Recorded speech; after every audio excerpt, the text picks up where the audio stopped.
1982 మా అన్నయ్య నందమూరి తారక రామారావు గారితో నా బ్యానర్ ప్రారంభమైంది. శ్రీ లక్ష్మీ ప్రసన్న పిక్చర్స్ మా అమ్మాయి పేరు మీద.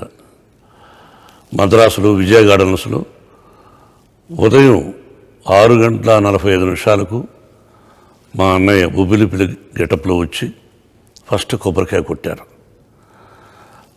అప్పుడు ప్రతిజ్ఞ అనే సినిమా తీశాను.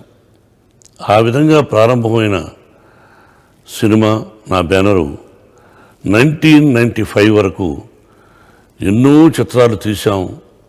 విజయాలు, అపజయాలు అన్నీ మనం కష్టపడతాం కానీ భగవంతుని ఆశీస్సులు. అలాగా 1995లో పెదరాయుడు చిత్రం తీశాం. అంటే అదే సంవత్సరం 1995లో జూన్లో 15th రిలీజ్ అయింది. సినిమా పరిశ్రమ బిగినింగ్ అంటే అప్పటికి 60 సంవత్సరాల 50 సంవత్సరాలు అయిందో కానీ అన్ని సంవత్సరాల్లో పెదరాయుడు చేసినటువంటి కలెక్షన్స్ ఏ సినిమాలు లేవు లేవు లేవు. ఇది వాస్తవం. ఇది మీ అందరికీ తెలుసు. ఎన్నో సందర్భాల్లో మా గురువుగారు కానీ, నాగేశ్వరరావు గారు కానీ, అన్నయ్య రామారావు గారు కానీ చెప్పారు. ఫస్ట్ షో కూడా ప్రివ్యూ అన్నయ్యకి చూపించాను.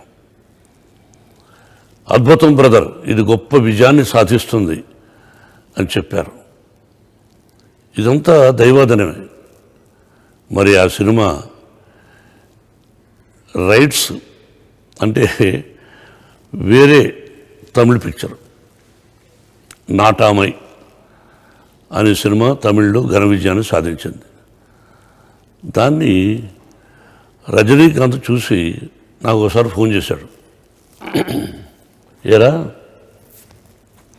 రమ్మన్నాడు ఇంటికి. అప్పుడు మెడ్రాస్లోనే ఉన్నాం. ఎందుకు రా అన్న? రారా అని చెప్తానన్నాడు. ఇంటికి వెళ్ళాను. అరే, నాటామై అనే సినిమా రిలీజ్ అయింది, గొప్ప విజయాన్ని సాధించింది. రైట్స్ ఆయన్ని నువ్వు మాట్లాడుకో కావాలంటే నేను ఆయనకు చెప్తాను ఈ రైట్స్ మాకు కావాలని, నువ్వు వెళ్ళి మాట్లాడుకో అన్నాడు. ముందు సినిమా చూడరా అన్నాడు. సినిమా చూశాను థియేటర్కి వెళ్ళి. అద్భుతంగా ఉంది. మళ్ళీ వాడి దగ్గరికి వచ్చాను. ఎరా బాగుందిరా, మరి ఏంటన్నా? నేను ఆల్రెడీ చెప్పాను రా, నువ్వు వెళ్ళి మాట్లాడన్నాడు. ఆర్బి చౌదరి గారు దాని నిర్మాత, ఆయన మార్వాడి అనుకుంటాను. ఐ డోంట్ నో, ఆయనకు తెలుగు తెలియదు. సార్ ఇలాగా చెప్పారండి, రజనీకాంత్ గారు చెప్పారు, ఇంకా ఆయన చెప్పిన తర్వాత ఏముంటుంది, రైట్స్ ఇస్తాను తీసుకోండి అన్నాడు. రేటు ఆయన ఒక రేటు చెప్పారు. ఏం సార్ ఏమైనా తగ్గిస్తారా? ఇంతకంటే మీరు కాబట్టి రజనీకాంత్ గారు చెప్పారు కాబట్టి ఇస్తున్నాను, లేకపోతే నేను ఇంకా ఎక్కువ చెప్పేవాడిని అన్నాడు. సరే, ఆ డబ్బు ఇచ్చి కొనుక్కున్నాం. కొనుక్కున్న తర్వాత గమ్మత్తు విషయం ఏంటంటే, రవిరాజ పెనిశెట్టి దర్శకుడు. వాడు నేను మంచి స్నేహితులం. మంచి దర్శకుడు రవిరాజ. వాడిని పిలిచి సినిమా చూడమన్నాను. థియేటర్కి వెళ్ళి సినిమా చూశాడు. అంతకుముందు రవిరాజ ఎం ధర్మరాజు ఎంఏ సినిమా తీశాడు అతను ఓన్ బ్యానర్లో. అలాగే నాకు ఒక సినిమా చేయాలి అతను, అందుకని ఏమయ్యా అని అడిగారు. వీళ్ళు చూశాడు. బాబు అంతా బాగానే ఉంది కానీ ఏదో డౌట్ ఉంది, నాకు ఒక 1 day టైం ఇస్తావా అన్నాడు. ఎందుకు ఇవ్వాలి టైము? రజనీకాంత్ చూశాడు, నేను చూశాను, నువ్వు చూసావు, బాగుందంటున్నావు, మళ్ళీ డౌట్స్ అంటావు. డౌట్స్ ఏదో మార్చుకోవచ్చు కదా అన్నాను. అయినా 1 day అడిగాడు. ఈలోగా నాకు కోపం వచ్చి డైరెక్టర్ బి గోపాల్ అసెంబ్లీలో కూడా తీశాడు నాకు 25 వరాల చిత్రం.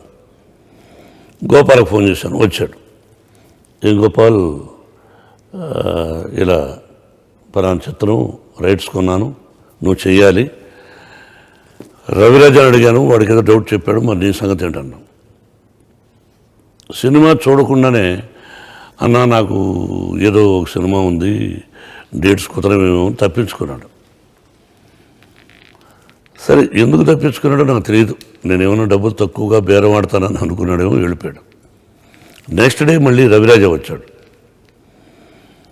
బాబు నేను సినిమా చేస్తాను అన్నాడు. ఎస్, అయిపోయింది. నెక్స్ట్ దానిలో ఒక పాత్ర ఉంది, నాకు తండ్రి అంటే పెదరాయుడు తండ్రి.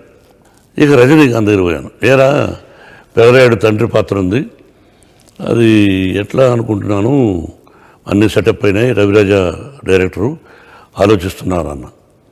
నువ్వు ఆలోచించింది ఏంట్రా, నేను చేస్తున్నా అన్నాడు. నువ్వేంట్రా అన్న. అవునరా, నేను నీకు చెప్పింది ఎందుకో తెలుసా, ఆ క్యారెక్టరు నేను చేయాలని. అద్భుతంగా ఉంటుంది. ఒరే అది గెస్ట్ వేషం రా, నాకు నువ్వు తండ్రి వేషం వేయడం ఏంట్రా అంటే, లేదరా నేను చేస్తాను అన్నాడు. వచ్చి రవిరాజకి చెప్పాను. ఆశ్చర్యపోయాడు. ఓకే బాబు, మీ ఇద్దరు స్నేహం మీద చేస్తానంటున్నాడు, సంతోషం, ఒకసారి కలుస్తా అన్నాడు. కలిశాడు, మాట్లాడుకున్నాం. ఓకే, ఒక్కసారి హైదరాబాద్కి వెళ్ళి ఓపెనింగ్ అనుకున్నాం. వెళ్ళాం. ఫ్లైట్లో నేను రవిరాజ ముందు కూర్చున్నాం. అంటే ఇప్పుడు బిజినెస్ క్లాస్ ఎకానమీ, నేను రవిరాజ కొంచెం ముందున్నాం, వెనకాన ఎక్కడో రజనీకాంత్ కూర్చున్నాడు. సరే, ఒక ప్రయాణం 15 నిమిషాలు ట్రావెల్ చేశాం. ఎయిర్ హోస్టు ఒక స్లిప్, ఒక కవర్ ఇచ్చింది. ఏంటని అడిగితే రజనీకాంత్ గారు ఇచ్చారు అన్న. సరే, కవర్ చూస్తే రజనీకాంత్ ఫోటో.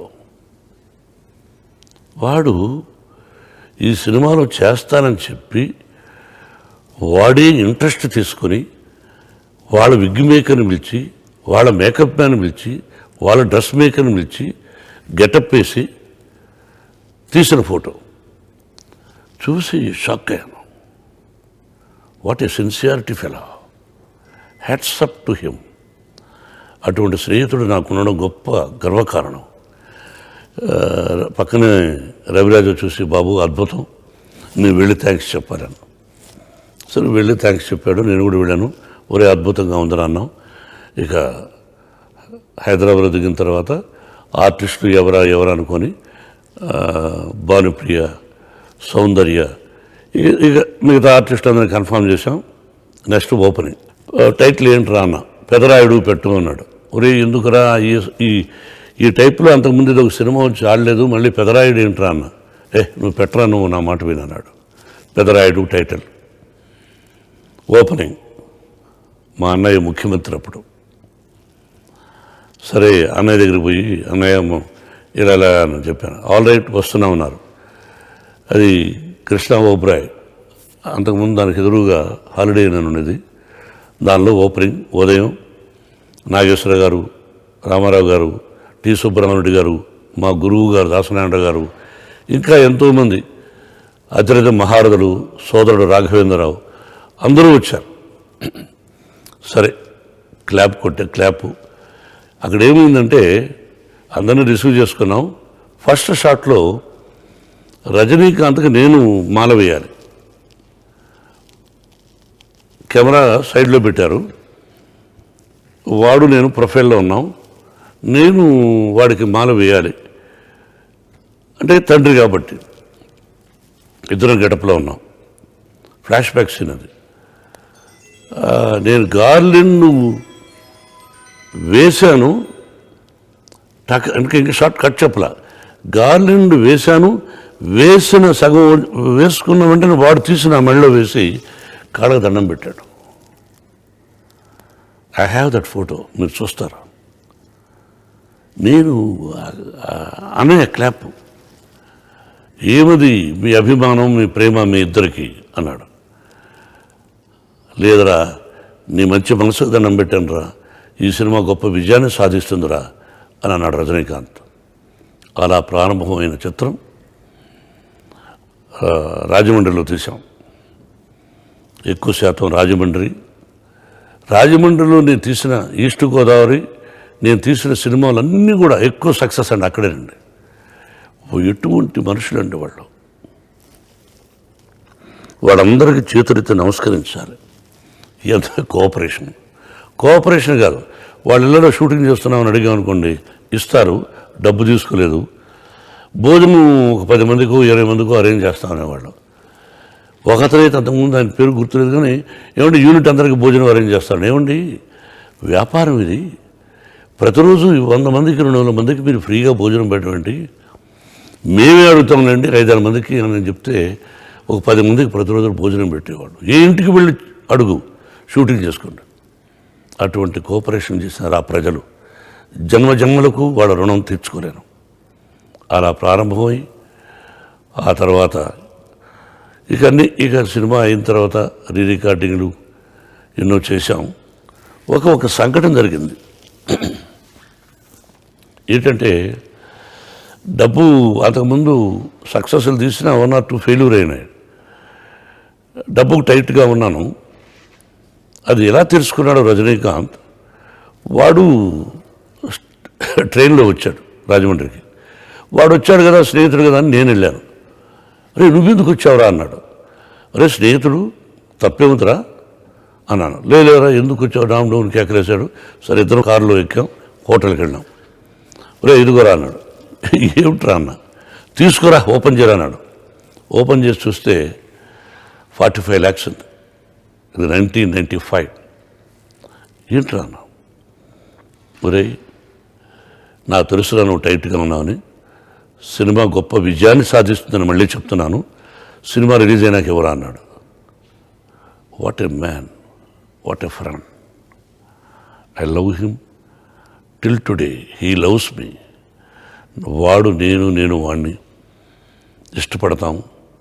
ఒకరి దగ్గర నుంచి ఒకరు ఆశించేది లేదు. ఆ స్నేహం, ఆప్యాయత, ప్రేమ ఇది సినిమా పరిశ్రమలో చాలా తక్కువ, రేర్. అటువంటిది వాడొకడు మంచి స్నేహితుడు. ఆ విధంగా కూడా హెల్ప్ చేసేటప్పుడు. సరే సినిమా రిలీజ్ అయింది, సెన్సేషనల్ హిట్ అయింది. చరిత్ర సువర్ణాక్షరాలతో లిఖించబడేటట్టు సినిమా చరిత్రలో అంత గొప్ప విజయాన్ని సాధించింది. ఆ సినిమా ఎంతో కీర్తి ప్రతిష్టలకు తీసుకెళ్ళేది నన్ను, రాజ్యసభకు కూడా తీసుకెళ్ళేది నన్ను. కాబట్టి ఇవన్నీ నెమరు వేసుకుంటూ ఉంటే అద్భుతం. అలాగే Raviraja Perisetti it's a wonderful director. మీరు టీవీల్లో ఎన్నోసార్లు చూసుంటారు. ప్రతి షాట్ ఒక అద్భుతంగా తీశాడు వాడు. It's a wonderful director. వాడు నాకు మంచి మిత్రుడు. అలాగే మ్యూజిక్ డైరెక్టర్ కోటి కూడా, విజన్ ఫైట్ మాస్టరు, ప్రతి ఒక్క సాంకేతిక నిపుణులు, పిఎస్ ప్రకాష్ కెమెరామెన్, ఆయన లేడు పాపం, అందరూ కూడా అంత అద్భుతంగా. రాజమండ్రి, తిరుపతి మన స్కూల్లో, ఆ తర్వాత హైదరాబాద్, మద్రాస్, ఇన్ని చోట్ల తీసాం. సి పెదరాయుడు ఎప్పుడు సినిమా భార్యాభర్తలు ఎలా ఉండాలి, అన్నదమ్ములు ఎలా ఉండాలి, ఇంక అంతకంటే ఇప్పటివరకు పిక్చర్ రాలేదు, ఇంకా రాదు కూడా. అదొక్కటి చూసుకుంటే చాలు. నేను ఎప్పుడైనా ఎవరు పెళ్ళికైనా వెళితే ఆ క్యాసెట్ ఇస్తాను. భార్యాభర్తలు ఎలా ఉండాలి అన్నది ఇది చూసి నేర్చుకోండి. ఎన్నో ఉంటాయి, but this is the movie అని చెప్తుంటాను. ఏది ఏమైనా ప్రజల ఆశీస్సులు ఉన్నాయి అనడానికి ఇదొక నిదర్శనం. ఆ భగవంతుని ఆశీస్సులు ఉన్నాయంటే 25 సంవత్సరాలు, సినిమా రిలీజ్ అయిన 25 సంవత్సరాల తర్వాత కూడా నేను ఇలా ఉంటానని, ఇలా మీతో మాట్లాడతానని కలలో కూడా ఊహించలేదు. ఈ మధ్యలో ఎన్నో బాంబ్ బ్లాస్ట్లు, గొడవలు, పాలిటిక్స్, ఏదైతే అవసరం లేదో ఇక అన్నగారి కోసం ఆ పాలిటిక్స్కి వెళ్ళడం, ఎన్ని జరిగాయి. ఏది ఏమైనా ఆ భగవంతుడికి కృతజ్ఞతలు. ప్రజలందరికీ నా హృదయపూర్వక నమస్కారాలు. Thank you very much.